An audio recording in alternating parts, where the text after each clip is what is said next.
Эй, сәлем достар, сізден бірге мен Нұрлан Қалам. Достар, Казвойстың арнасында жаңадан видео шығыпты. Өз 4 күн болды шыққаны. Я, достар, кешіріңіздер, сразу реакция түсірмегеніме, бірақ давайте енді түсірейік. Парк юрского периода деген фильмнен кинокомиссия жасапты. Давайте көрейік. Бұл фильмді тоже мен кезінде көрген болатынмын. Ал давайте достар лайк басамыз, арна жазыламыз, ал біз видеомызға кеттік. Ал давайте достар реакциямызды бастайық. Айтқанда достар, Парк юрского периода деген фильмді мен баяғыда көрген болатынмын. Кішкентай кезінде менде даже дискісі болды кезінде соның, дискісі емес, андай кассета болды, мынандай в общем видиктен көретін болдық. В общем, егер де көрмеген болсаңыздар, тоже лайк басып кетіңдер бұл фильмді. Бұл жақсы фильм болды кезінде.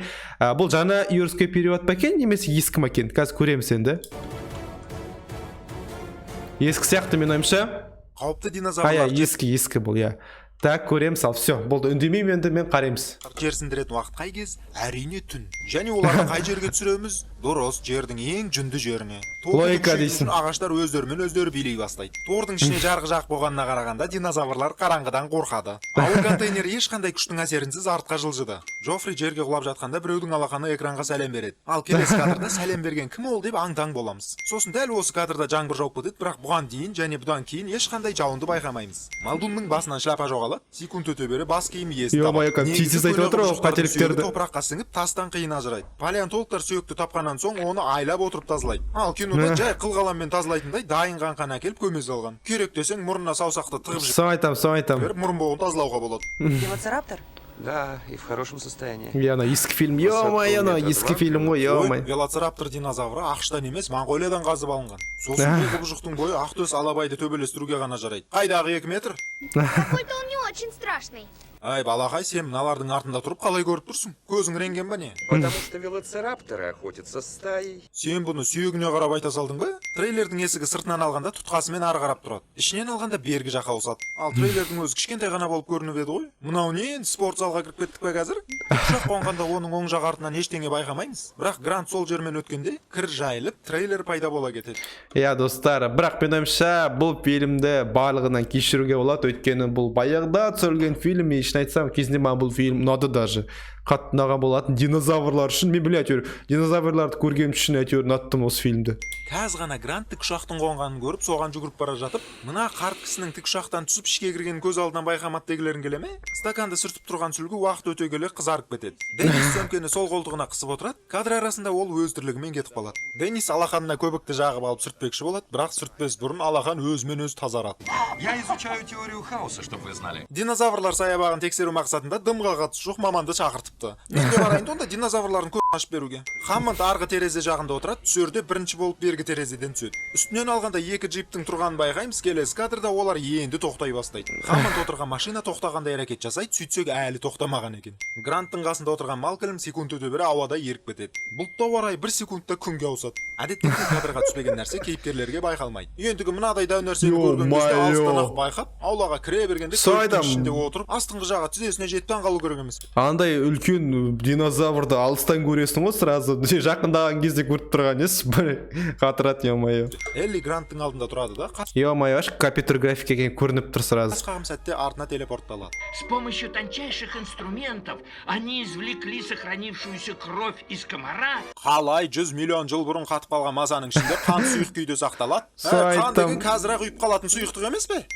Оны қалай инемен сорып алуға болады? Ал көне замандағы өсімдіктердің ДНК-сын қалай алдыңдар? Маса көрінген нәрсені сора берген ба не? Оны қойш, доминикандық кәріптастың ішіндегі маса қалай динозаврлардың қанын соруы мүмкін? Егер бұл кәріптас динозаврлардың барлығы жойылып кеткеннен 40 миллион жылдан кейін пайда болатын болса, болашақтан барды ма? Компьютердің ішіндегі ДНК сұлбасымен жұмыс істеу үшін бетке қалқан тағып алу керек дейсің ғой. Мы использовали полную цепочку ДНК лягушки для того, чтобы восполнить код. Динозаврлар құстардың туысқаны, сондықтан оларды тірілту үшін бағаның ДНК-сын пайдаланамыз. Ал құстар логикамен бірге жылы жаққа ұшып кетіпті. Динозаврдың балапаны көрермендердің назарын сезіп, керек уақытында шыға бастайды. Жұмыртқаның артында робот тұрған еді, қазір ол із-түссіз жоғалды. Элли Грантқа қарап тұр ма, әлде қарап тұрған жоқ па?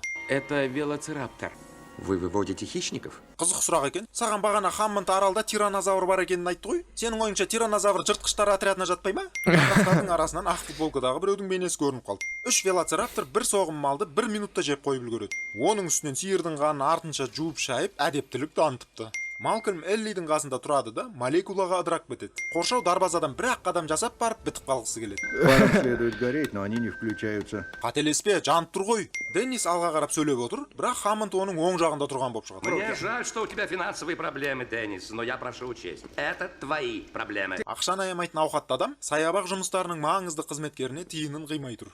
Өзі қозғалатын көліктің есіктерін құлттап тастау ойда болмапты. Ескеретін болсақ, бұл саябақтың басты көрермендері ол балалар. Қауіпсіздік бірінші орында. Трицератопс осындай нәжіс шығару үшін күнде осы жерге келіп шыға берген көрінеді. Жай ғана жаңбыр үшін барлық қызметшілерді аралдан шығаруға мәжбүр болдық. Басқа не істейміз енді? Мына біреу жүгіртпенің қозғалғанына қарағанда бейнебақылау дәл қазір ештеңе түсіріп тұрған жоқ. Жай бейне ойнатқышпен видеоны қоса салған. Динозаврлардың атаулары біресе қағазда жазылып тұрады, біресе әйнектің өзіне жазылған. Авторлар тиранозавр сөзін бір әнмен, ал стегозавр сөзін А арқылы жазып, сауатсыздығымен мақтануда. Ё-моё, сонда байқап тұр ма кәдімгідей? Базар жоқ, кәм қалай жазылатынын бәрін байқап отыр. Машинаның есігі ашық қалған еді, Деннис келіп отырам дегенше ол жабық тұр. Әйнекті бір жапырақ сипағанын көреміз. Бірақ машина ашық жерге тоқтаған болып шықты. Лекс артына қарап отырады, келесі кадрда алға қарайды. Ешкінің тұяғы жоғарыдан ұшып келгеніне қарағанда, Тирекс ешкіні жеп болған соң, оны төбеге қарай түкірген екен. Және тұяқты арамен түп-түзу етіп кесіп алып, денеден ажыратыпты. Сосын бұл тұяқ әйнектің үстінен жоғалып кетеді де, қайтадан пайда болады. Динозавр машиналардың арасымен 2 мәрте өтеді. Дженнаро бұтына түсіп қашқанда машинаның есігі ашық тұрады. Кейіннен ол жабық екенін байқаймыз. Сәлден соң Тим ашық тұрған есікті жаба бастайды. Дәрет қағазы көлденең ілініп тұрады, сосын тігінен қойылып кетеді. Он нас не видит, пока мы не двигаемся. Бұны да сүйегіне қарап білдіңдер ме? Сол айтам, динозавр дейтін көзі бар ғой, ол көреді, все равно ол не сияқты емес сондай. Қозғалмаған нәрсені көрмейтін болса, онда неге бұл тура мұрнының ұшында тұрған жемнің иісін сезбейді? Мына түрмен бұл құбыжық көп ұзамай аштан өледі ғой, айналайындар ау. Екеуі доңғалақтың сол жағында тұрады, секундтан соң оң жағына жылжып кетеді. Және екеуі тізерлеп отырады да бір сәтте тауықтың позасын ұстанып динозаврды мазақтайды. Тоқта, мынасы несі тағы? Бұған дейін біз динозаврдың сол жерді жай ғана қадам жасап қоршауды бұзып өткенін көрдік қой. Ал енді кеп дәл сол жерде төмен қарай жалп ете қалатын құз пайда болады. Как это? Сосын бұл құзды соғудың мәнісі неде болды? Вот солай. Ол кезде басқаша фильм түсіре алмады. Вот солай. Салауға келген көрермендерге тиранозавр мойнын созып, мен мұндамын деп секіріп тұрсын дегені ме? Бұған дейін джиптің негізгі фарлары жанып тұрған етін. Жардан құлайтын кезде тұманға қарсы фарлар жана қалды.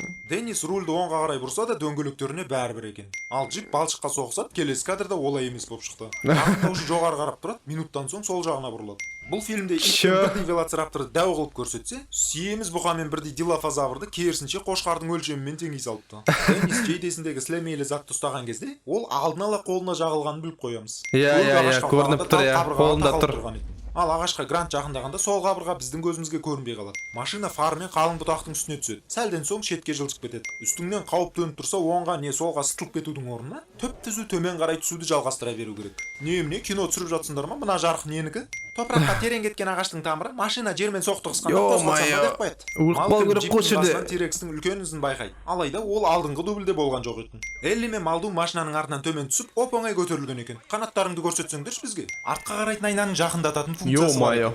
Кейіпкерлер отырған талдан жапырақтар өсіп үлгереді. Фильм дейтін қанша жерден ескі болса да, бірақ динозаврлардың графикасы жақсы. Я кейбір жерлерде онша емес, бірақ кейбір жерлерде кәм жақсы жасалғаны көрініп тұр. Грант 2 қолымен бұтаққа жармасады, ал мынау 3-ші қол болып шықты. Жұмыртқа қабықтары қап-қара жерде жатады, бірнеше секундтан соң қоңыр топыраққа жайғасады. Жүгіріп келе жатқан галли мимдердің біразы кейіпкерлерді озып кеткенін байқаймыз. Бірақ қайтадан кері қашып кадрдан жоғалып кеткен екен.